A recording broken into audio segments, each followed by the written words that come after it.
tonight's topic is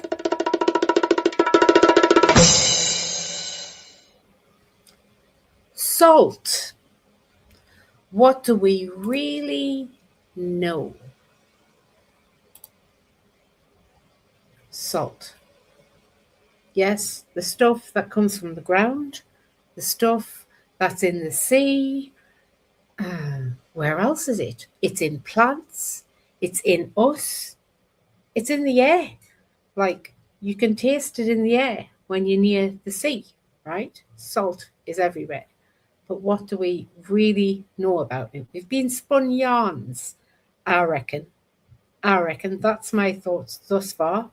I'm open to change. That is what this exploration series is all about. Really looking at things and sharpening our critical thinking skills and finding out the facts more deeply if we can about matters. So, yeah, I reckon we've been spun yarns about salt. We've been told it's unhealthy. We've been told that we should cut down on salt. Yet that's been, I don't know, possibly something that we've been told to do since the 50s-ish. But up until the 1950s, for thousands of years, we did quite all right with salt, as far as I know. Like, we didn't try to cut it out. We didn't try to split it up into bits and remove this mineral from it and that mineral from it. Stevie Boy in the chat says it's sodium. Well, I think that it's just one part of salt, sodium. I think it's one of the many ingredients. Stevie Boy also says it was used to preserve meat. Yes, it was. And I think it continues to be, depending on how people choose to preserve the meat. I want to look further into it. The reason why, okay, I'll start with the reason why. Today, I opened my YouTube and there was this video on it. And I thought, I've not seen this person before. I've not seen what they've got to say. I've not seen anything about them on YouTube before. And I have looked into salt. So, I've got my usual podcasters that I go to and all the rest of it. But this video in particular, I don't know why, it just piqued an interest. Well, yeah, it was talking about blood pressure, looking at it from that perspective, right? And I was thinking of someone who I know with blood pressure problems and how this video might be beneficial to them. I thought, all right, this is actually a good topic for us to explore. So I'm going to share this video, go through it, review what they say. Feel free to review with me in the comments. Yeah, we'll see where we go with it. So let's get this video on. Here it is. Let's press play.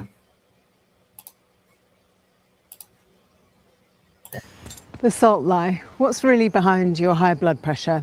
It's not what you think. So a few months ago, a woman came to me absolutely terrified. She'd just been to her doctor, her GP, and he told her that her blood pressure was dangerously high. Really scary, right? People die from high blood pressure. After all, she was 52, fit-ish, not overweight, thought she was pretty healthy, didn't smoke, and yet there she was being handed a prescription for blood pressure medication and told to come back in 6 months. No conversation about what she was eating, but doctors tend never to ask. No mention of her stress levels, no blood work beyond just the basics. Just, here's your pills, off you go. So she asked me, Emma, what on earth is going on inside my body? And that question, that single question is what this video is really all about. Because the answer isn't very complicated, but it is being almost completely ignored. So today I'm going to walk you through the hidden drivers of high blood pressure that nobody's connecting the dots on. We're going to talk about the mineral that most people are desperately short of, why the salt advice you've been given is probably backwards, and what your doctor was never taught, and what I'd actually do if my own blood pressure was climbing. Stay with me, this might just change how you think about your health. Right, let's start with the mineral that's silently running the show, or rather the mineral whose absence is causing the chaos. Magnesium. Here's a really simple way to think about it. Imagine your blood vessels are like a hose pipe. Calcium's what makes the hose clamp down and tighten. Magnesium's what lets it relax and soften. You need both. It's a dance. But here's the problem. Most people are getting plenty of calcium, often too much, especially if they're supplementing and if they're eating calcium fortified foods, and there's just nowhere near enough magnesium. And your body has a cunning little workaround for calcium. If you're a bit short, it'll just quietly borrow some from your bones. You don't even know it's happening. Not ideal. That's how osteoporosis develops. But it will do it in the name of keeping you alive. Magnesium has no such backup plan. There's no magnesium savings account. If you're not eating it, then you haven't got it. Your blood vessels can't relax when you don't have enough magnesium. They stay contracted and tight, and your pressure goes up. That's the mechanics of it right there. So let me ask you this. Have you ever thought about or considered magnesium? Because I hadn't until quite recently. Now, why are we all so depleted in this big mineral?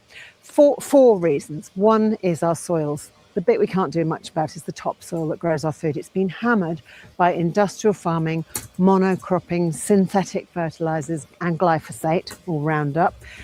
The mineral content of our vegetables has dropped dramatically over the past 50 to 70 years. You'd need to eat about 8 oranges today to get the same vitamin A that your grandmother got from 1 orange. And it's the same story with magnesium. And the recommended daily amounts, the RDAs, you might be interested to know that they haven't been updated since this happened.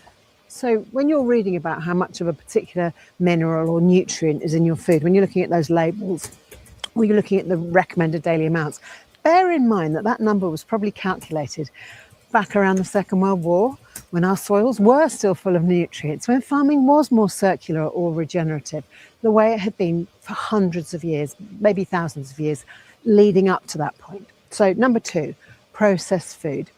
Refining the food strips out the minerals. Your white flour, your white rice, your white pasta, your white sugar, all of them have had the good stuff removed. You're eating calories with no cofactors. And those starchy white foods turn straight into sugar in your body, which in turn depletes your other minerals. Number 3, stress. Your body burns through magnesium when you're stressed. It's like running the heating with the windows open. And the more stressed you are, the faster your reserves drain. And number 4, medications. Many common medications, including, ironically, some blood pressure drugs, deplete magnesium further. So it's a vicious cycle. It's actually trying to be sunny out here, and it's raining. Weather has completely changed from the last video I did. We've got much warmer temperatures and buckets of rain. So all morning, Mikey's been at me to get outside. Come on, let's go for a walk. And it was absolutely tipping down, but it's finally not tipping down, and we got some sunshine. I've got a better stick. Dr. Natasha Campbell-McBride, who wrote the brilliant book Gut and Psychology Syndrome, has been... Right, so before she goes any further, I have to say I agree with her thus far, what she's saying about magnesium, how we just use it, our body uses it on everything. It needs it to be able to produce the hormones, it needs it to pass the energy all around the body. As far as I'm aware, that's what electrolytes are for, and the electrolytes are magnesium, calcium, potassium, all these things that you get in a trace mineral rich salt, right? So not your regular table salts where they've been stripped of all those other things. That's my thoughts on it. Yes, zinc as well, which in particular ruminant meat is a good source of, if you can't afford or you can't stomach a very good quality, what are they called? Oysters. That's them. Gosh. Right, I'll go back to the video. I'm losing my mouth here. Been banging on about this for years. She puts it very plainly. High blood pressure isn't a disease. It's a symptom of deeper imbalance, and magnesium deficiency is one of the biggest culprits. Chapter 2, the sugar magnesium heist. This is the aha moment. This is where it gets properly interesting, because it's not just that we're not getting enough magnesium, we're actively having it stolen from us. And sugar is what's known as an anti-nutrient. Ow! So every time your body has to process refined sugar, it uses up precious minerals to do it. Magnesium, zinc, vitamin B, B vitamins. It's like a burglar who breaks into your house, leaves the TV, but takes all the copper wiring. And the ratio is staggering. Dr. Campbell McBride points out that it takes approximately 50 molecules of magnesium to process just 1 molecule of refined sugar. Think about that, 50 to 1. So that mid-afternoon biscuit or cookie or whatever you call it, depending where you are watching this from, or that spoonful in your tea or that slice of cake, each one is a withdrawal from your mineral reserves. And over time, those reserves, they're going to run dry. But it's not just the obvious sugar. And this is where people get really caught out. It's the bread, it's the pasta, it's the rice, it's the cereals, it's the low-fat crackers. It's all those things that we've been told are healthy whole grains. They all break down into glucose almost immediately, almost instantly in the body. They spike our insulin and they drain magnesium in the process. Think of it like this. Your body is like a bank account. Every time you eat processed carbohydrates or sugar, you're making a withdrawal.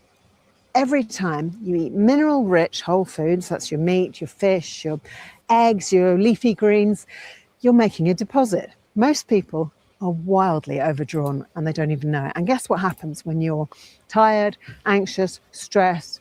You reach for more sugar, more toast, more comfort food, and the cycle deepens.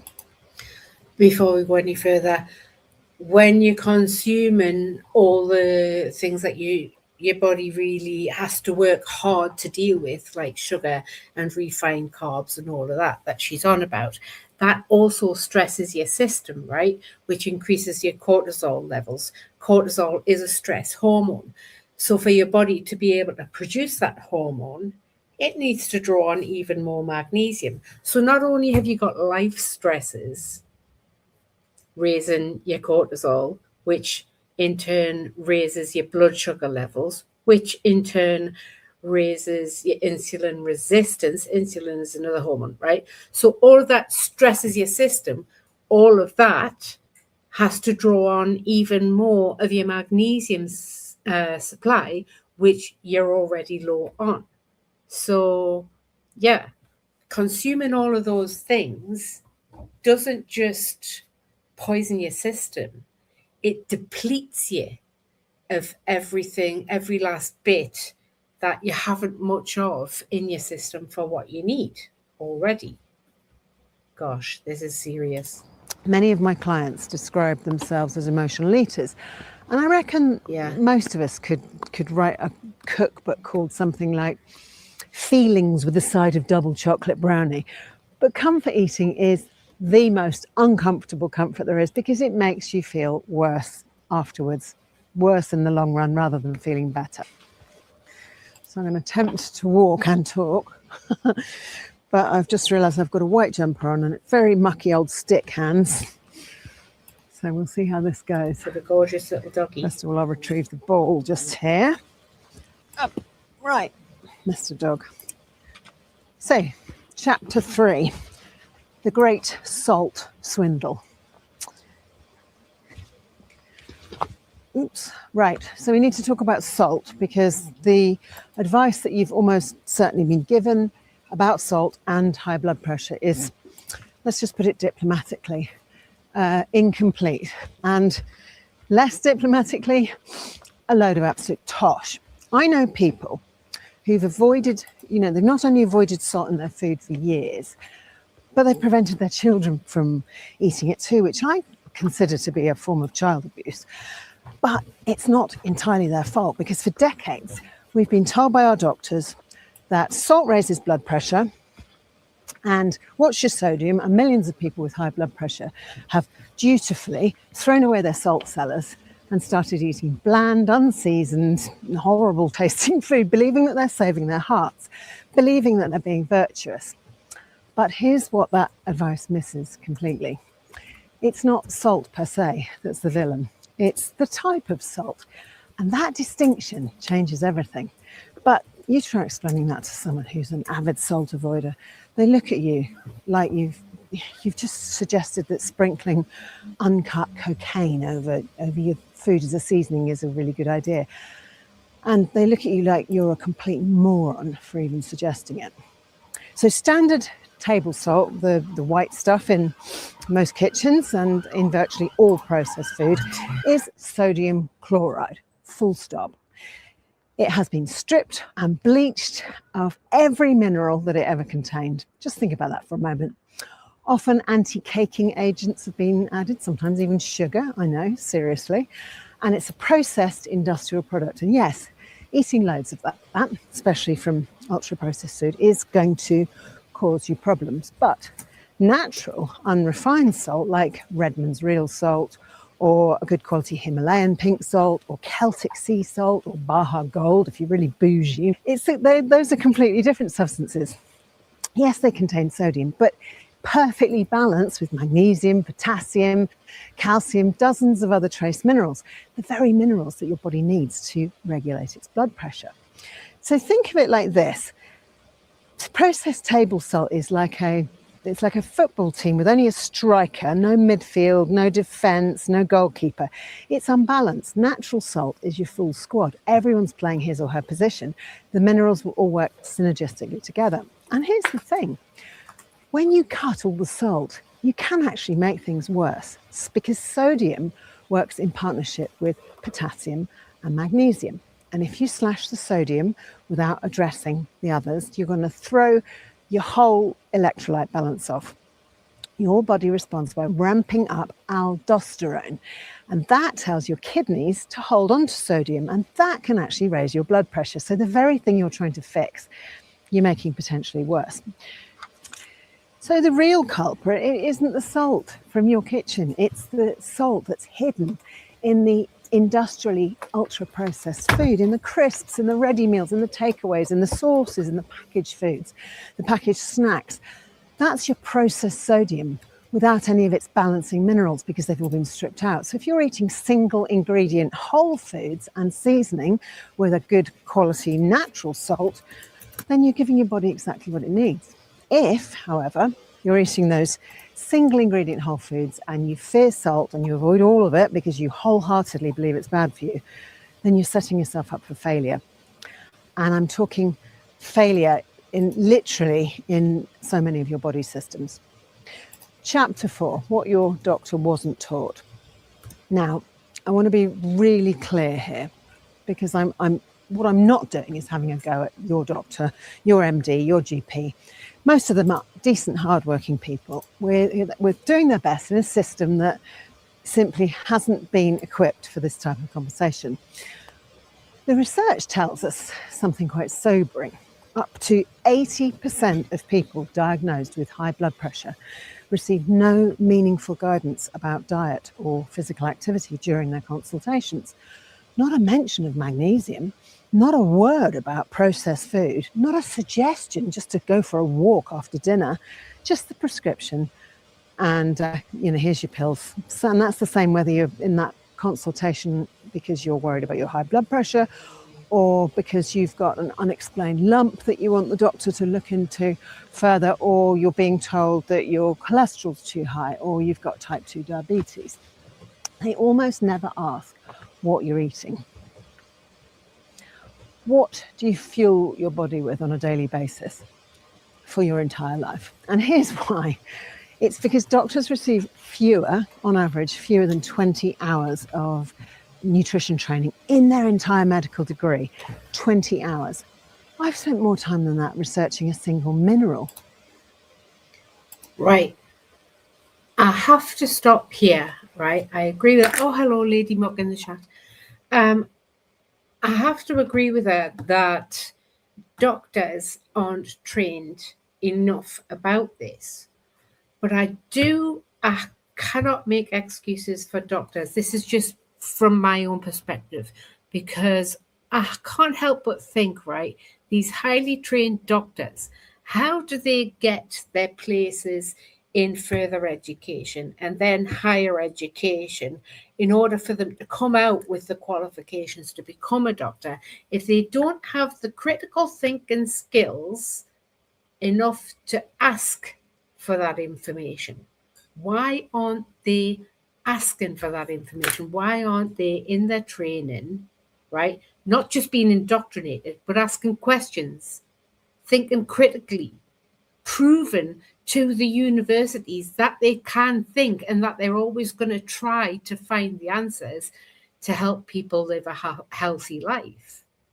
Instead, you see, this shows me a massive problem in the education system, because the education system is more than happy for these trainee doctors, or whatever they want to call themselves when they're at university and everything, to not ask questions, to just be fed lines that they're then going to feed to their patients. There's no critical thinking at all if that's been accepted, because it didn't used to be that way. And supposedly we're more advanced now, whereas I'd say the evidence is in that we are not more advanced now. Our doctors aren't asking the questions that they used to ask, because salt was always good for you. And now, after being told for years that salt is bad for us, and doctors not asking questions, trainees not asking questions, universities not awarding certificates to people who ask questions, but awarding certificates to people who don't ask questions, means that we have gone backwards instead of forwards in scientific knowledge, medical knowledge, nutritional knowledge. Anyway, it's just, pisses me off. Let's go back to this. And that was just in 1 month. And what little doctors are taught is often based on outdated, industrially influenced guidelines, the kind that still promote the food pyramid and tell you to swap butter for margarine. And by the way, even the US government has finally caught up, which is brilliant news. In January this year, 2026, they literally flipped the food pyramid upside down, just like in that South Park episode from 2014, 12 years ago. Protein and healthy fats are now at the top. Refined carbohydrates and ultra-processed foods, avoid. Their words, not mine. Only took them about 40 years, but better late than never. So when your GP, your doctor, doesn't mention magnesium-rich foods or cutting ultra-processed carbs, please don't take it personally. They probably weren't taught it. The system is set up to diagnose and medicate and eliminate symptoms, or symptom suppression. That's your model of Western medicine. Never investigate root causes. And that means millions of people are being managed and never helped. And the symptom is just being suppressed, being squashed, while the underlying driver just keeps on doing more and more damage. So what about magnesium testing? What about checking fasting insulin? What about stress management or a simple food first approach to reducing inflammation? Mostly crickets, nothing, nada, radio silence. Chapter 5, the other drivers that nobody's mentioning. Now, I don't want to put all the blame on one mineral, because the truth is high blood pressure is usually a cocktail of issues. So let's round up the other usual suspects. Low potassium and calcium, especially if you're not eating enough animal foods or organic leafy greens grown in excellent organic soil. Potassium is essential for balancing sodium and supporting your kidneys and your adrenals, your adrenal glands. So think avocados, wild salmon, beef, mushrooms, cooked greens. Let's talk about refined seed oils. You've got your soybean, sunflower, safflower, cottonseed, corn, canola, grapeseed, rice bran oil. I've probably missed a couple. These will damage your blood vessels, no question about it. They're in virtually everything that comes in a packet. Your body cannot build healthy cell membranes from these oils, and damaged vessels mean higher blood pressure, chronic stress, and high cortisol. Stress doesn't just feel bad, it physiologically raises your blood pressure and burns through your magnesium at the same time. It's a double hit. And here's the thing, stress comes in so many forms, and half the time you don't even realize it's happening. Your subconscious registers it, but you carry on thinking everything's fine while it's secretly doing unseen damage inside your body. This has become really apparent to me since I started wearing an Aura ring a few months ago. So it'll tell me I've had a stressful day, and I'll think, I thought today was pretty good, nothing too upsetting, but it picks up on all kinds of small things, and then cumulatively over the years they layer on top of one another.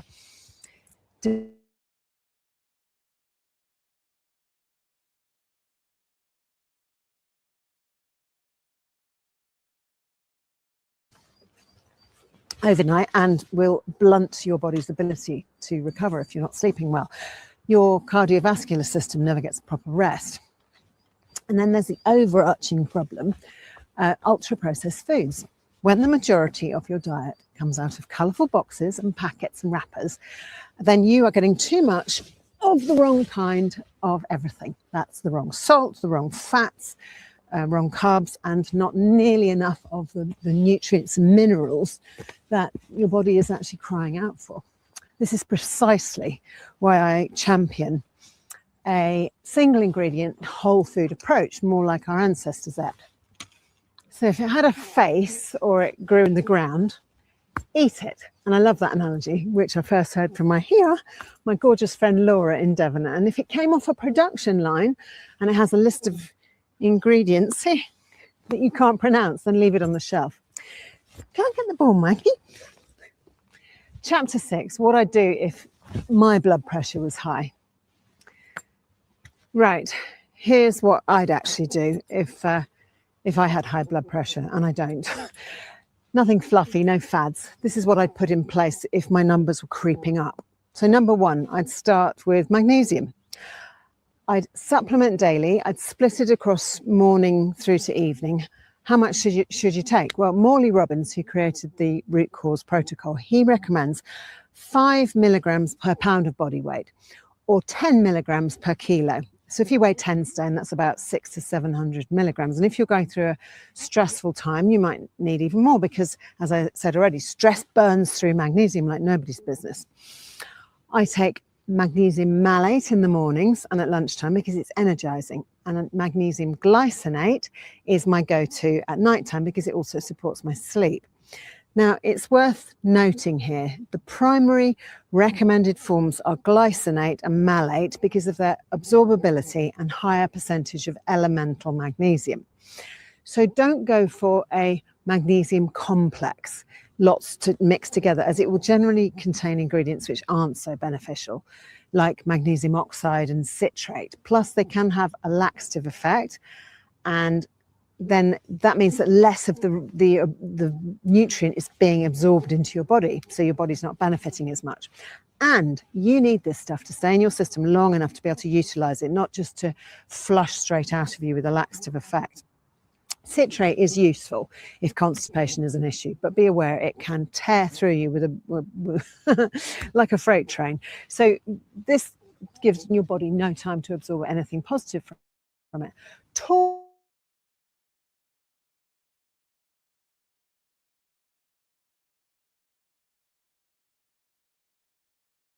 If it's the proper stuff, the 80% plus. Also pumpkin seeds, almonds, make sure you buy them raw and soak them well. If I ever use them, I soak them overnight and then I rinse them well and allow them to air dry naturally before I eat them, because nuts and seeds contain phytates and lectins and oxalates, and they are all anti-nutrients which will block magnesium absorption and irritate your gut. So soaking them overnight and rinsing them well helps to break down these compounds, making the nutrients more bioavailable, which is what you want, and much easier on your digestion. Spinach, it's high in magnesium. It's also high in oxalates and lectins. So if you do choose to include this in your diet, always, always cook it. No more raw spinach salads and smoothies. If you cook it with some dairy, the calcium in the dairy binds to the less than desirable ingredients in the spinach, making it kinder on the digestive system, on the delicate lining of your digestive tract, which you should be protecting. It's raining again now. So number 2, cut out the sugar and the processed carbs. Not overnight, gradually, meal by meal. Swap the cereal and toast for protein and eggs. Leftovers, steak, wild salmon, even a sardine omelette for the brave. These are meals that are going to stabilize your blood sugar rather than spiking it. And every time you replace a processed carb meal with a protein and fat meal, you're making a deposit into your mineral bank account. And 3, switch the salt. Bin the table salt. Get yourself a good quality natural salt like Redmond's or a good Celtic sea salt or Himalayan salt, and use it liberally. Season your food properly. Apart from making it taste more delicious, your body needs those trace minerals, and cutting salt is very, very counterproductive. And number 4, add potassium-rich foods. That's your avocados, wild salmon, beef, mushrooms, cooked greens. You need the potassium to balance the sodium and support your kidneys and adrenals. Most people are only getting a fraction of what they need. And bear in mind here that if you supplement with synthetic vitamin D, it's been a known fact since 1962 when research was done at Yale Medical School that supplementing with synthetic vitamin D causes renal potassium wasting. That's renal is your kidneys, and that can take years to correct. So think very carefully about which supplements you're using and educate yourself about what they're really doing in your body. Ask questions. Number 5, walk after meals. Nice and simple, just 10 minutes of gentle movement after eating can reduce your post-blood sugar spike after the meal. And over time, it'll make your insulin more sensitive and it'll lower your blood pressure. And it's the simplest hack in the world, and it's free. And 6, get morning sunlight, another freebie. Your circadian rhythm matters more than you think. So morning light helps you to regulate cortisol, which in turn affects your blood pressure throughout the day. So 10 minutes first thing. If you can't get outside, just look out of a window without any glasses, contact lenses, no sunglasses. Let the light hit your eyes. It's a messenger and it's necessary for our health. And 7, address stress like it's a medical issue, because it is. Try breath work or grounding with your shoes off, feet on the earth, or reading something calming before bed instead of doom scrolling on your phone. Try no screens after dark, and lavender oil on your temples. And personally, I use a Shakti mat, which I lie on every night before I go to sleep. It stimulates acupressure points on your back and it's profoundly relaxing. So find whatever works for you and then do it consistently. Chapter 7, the tests which are worth asking for. So if you've got higher blood pressure, a standard blood panel from your doctor is unlikely to tell you very much. It'll probably just look at your cholesterol and your basic kidney markers, and that's barely scratching the surface. So here's what I'd ask for. Magnesium, RBC, not serum magnesium. So serum magnesium is virtually useless because your body will pull magnesium from your cells to keep your serum levels looking normal. And you can be severely deficient and your tests will tell you you're fine. So RBC, red blood cell magnesium, will tell you what's actually going on inside the red blood cells where it really matters. Fasting insulin, HbA1c, and fasting glucose to see what's actually happening with your blood sugar or your blood sugar regulation. High fasting insulin is one of the earliest warning signs that something's off. And it often shows up years before blood sugar goes haywire. And if you haven't done so before, think about wearing a continuous glucose monitor. You can buy them off the shelf now. You don't need a prescription. Wear it for a couple of weeks. See what your blood sugar is doing in real time. See what the patterns are. See what's causing it to spike. Because when blood sugar goes high, insulin follows. Cortisol, ideally a 4-point test throughout the day, not just a single morning reading. And vitamin D status. Now, I'm not talking about supplemental vitamin D or supplementing with synthetic vitamin D here, which is actually a hormone, not a vitamin. I'm talking about getting your levels checked so you can see the full picture. And the best way to optimize your vitamin D, get outside. Morning sunlight, it's free and your body knows what to do with it. Stick your head out of a window if you can't get outside. A full electrolyte panel that includes sodium, potassium, and calcium. Homocysteine, an amino acid marker that when elevated indicates inflammation and increased cardiovascular risk. Thyroid panel, including free T3, free T4 and reverse T3. An underperforming thyroid can absolutely affect your blood pressure and it's routinely overlooked. Your blood pressure is the symptom. These markers will point you towards the cause. And once you know the cause, you can actually do something about it. Got to walk through this muddy bit here now. So I'll put all this information together in a free PDF with the research references as well, because it's a lot to take in. And if you would like access to my free PDFs, add yourself to my mailing list, and then feel free to download whichever ones you fancy. We've normalised a world where nearly 1 in 2 adults is walking around with elevated blood pressure, and most of them have no idea why. Or worse than that even, they've been told that they can't do anything about it except take a tablet for the rest of their lives. No, Mikey, come on, stop being tough. But your intelligent body doesn't just malfunction for no reason. It responds to its inputs. That's your food, your thoughts, your sleep, your stress load, to the minerals that you're giving it or not giving it. As Dr. Campbell McBride puts it, you don't treat symptoms, you remove the cause, and that's the work. That's the shift. So if your numbers are creeping up, don't just reach for a pill, a prescription, reach for your fork, your salt, the right salt, your shoes, your breath, sunlight, because your body's trying to talk to you. It's trying to tell you something. The question is, are you ready to listen? Look, I'm not telling anyone to stop taking their medication, but I am saying loudly and clearly, ask why, ask what's causing it, and start making changes that address the root cause, not just the reading on the cuff. And if you're interested in a discovery call with me, 30 minutes to discuss where you are right now with your health and where, more importantly, where you would like to be, there's a link down in the description which takes you to my calendar. We can have a conversation to see if we would like to work together. Thank you so much for watching. If this has opened your eyes even a little, please hit subscribe. It really does help the channel to grow. Please give me a like, give me a comment. And it also helps me to keep bringing you free myth-busting content every single week. I'll see you on the next one. Cheerio for now. Oh, and if you enjoyed this one, you might like to watch one of these two next. Thanks for watching. Smooth moderator.